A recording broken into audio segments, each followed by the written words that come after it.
You thought love would conquer all, but they pulled away. No closure, no reason.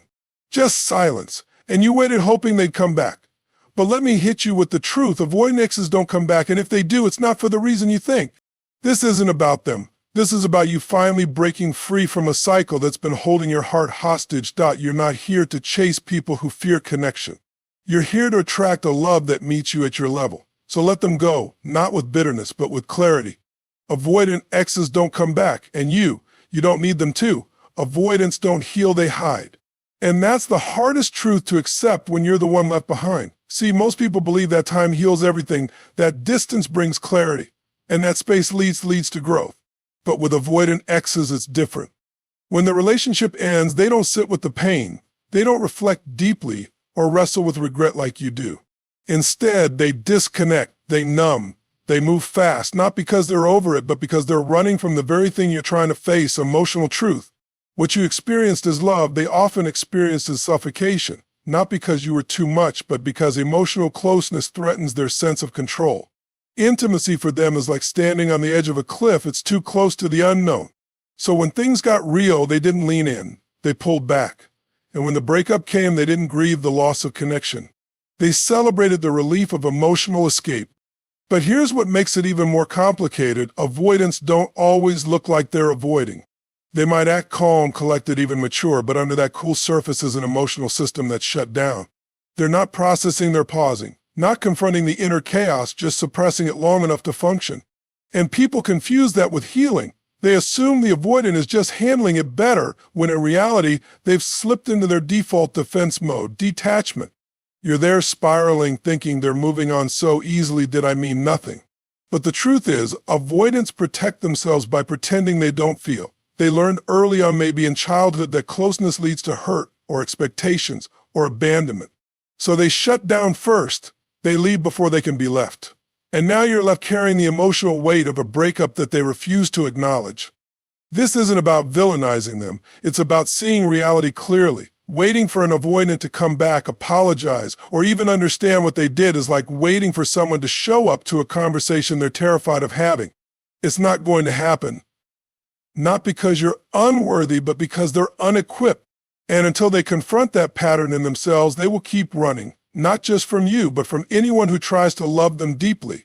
So understand this, avoidants don't heal the way you think.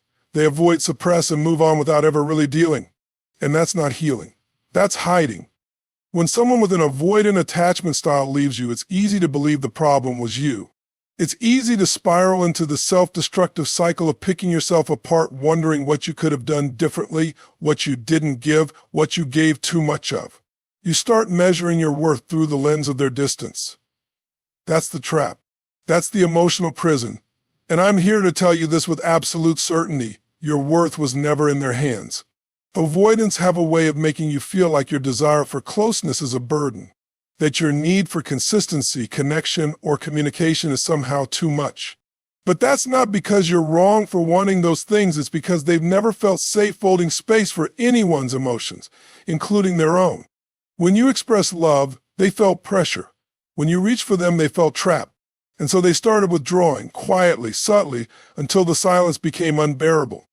But that silence says more about them than it ever will about you. You see, avoidant exes don't deal with love from a place of abundance, they deal with it from a place of survival. If love starts to feel overwhelming, they self-protect, and in doing so, they often leave behind a trail of self-doubt in the heart of the one who loved them most. But here's the truth that will set you free. Someone's inability to receive love doesn't make your love any less valuable. It doesn't make you less lovable. It doesn't make you wrong. Your worth is not up for debate based on someone else's fears. You were showing up, you were available, you were trying, you were loving in the best way you knew how. And maybe you made mistakes along the way, but guess what? So did they. The difference is you were willing to face yours. They weren't. They distanced themselves instead. They disappeared emotionally or physically because facing the discomfort of intimacy harder than facing the loss of you. And even now, if you're waiting on an apology or some kind of recognition from them, understand that your healing cannot be built on their validation. Because if you're still tying your sense of self to someone who couldn't even meet you halfway, you're giving your power away to someone who never knew how to hold it in the first place. Let that go. You are not defined by who left you. You are defined by who you become after. One of the most dangerous illusions you can fall into after a breakup with an avoidant ex is believing that if they return, it means they've changed. That somehow the distance gave them clarity, growth, and emotional depth. But more often than not, that's not why they come back, if they come back at all. Avoidants return when they feel unsafe again, not when they've transformed. They reach out not because they're ready to love you better, but because their emotional escape route led them to a dead end. Here's what you need to understand. Avoidants don't process loneliness the way secure people do. They don't immediately reflect and evolve. Instead, they repress, distract, and detach. They might dive into a new relationship, chase career highs, or pretend they're thriving. But when life eventually catches up, when the silence gets too loud or their distractions stop working, they often reach back to what once felt familiar and stable. You. And that's where the trap is, because for a moment it feels like hope. It feels like maybe they missed you. Maybe they finally understand what they lost. Maybe this time things will be different. But usually they're not reaching out because they've done the hard internal work. They're reaching out because they need a temporary refuge from their emotional discomfort. You were the safe harbor. You were the person who accepted them, supported them, poured into them, even when they gave you half of what you deserved. So when their world gets rocky again, your memory feels like comfort. But don't confuse comfort with commitment. Don't confuse familiarity with transformation. The truth is, emotional avoidants rarely come back ready for intimacy. They might text you late at night. They might say they've been thinking about you. They might even suggest reconnecting. But ask yourself this: have they shown you consistent actions that match emotional growth? Or are they just seeking temporary relief from their own emptiness? If someone comes back just because life got hard, not because they've done the deep, uncomfortable work to face their fears and own their patterns, then it's not love.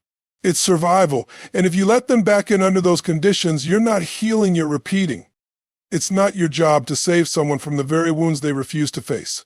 It's your job to recognize the difference between a genuine return and a recycled cycle. Love doesn't just come back. It returns transformed, or it shouldn't return at all.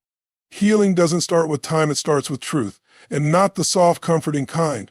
Not the type of truth you tell yourself to feel better. Real healing begins with brutal honesty. The kind that stings. The kind that cracks your denial wide open and makes you see the relationship for what it really was, not what you hoped it could become. And here's the truth that most people avoid. They didn't leave because you weren't enough. They left because real emotional intimacy terrified them. They left because you offered something deep and they didn't know how to receive it. When you start owning that truth, everything changes. You stop waiting. You stop chasing illusions. You stop assigning meaning to silence that was never about you to begin with. You stop replaying every moment, looking for clues about what you did wrong. Because the truth is, it wasn't about one moment, it wasn't about one argument or one flaw. It was about emotional patterns they've had long before they met you, patterns you didn't create and couldn't fix. But here's what most people don't realize: healing doesn't happen when you distract yourself or jump into something new.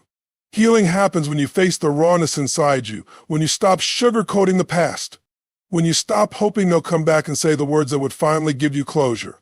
Because closure doesn't come from them, it comes from you choosing to accept reality, no matter how painful that is. You don't heal by pretending they were someone they weren't. You heal by acknowledging they weren't capable of giving you what you truly needed. That's not bitterness, it's clarity. That's not cold, it's courageous. Because it takes real strength to stop romanticizing someone who couldn't show up for you.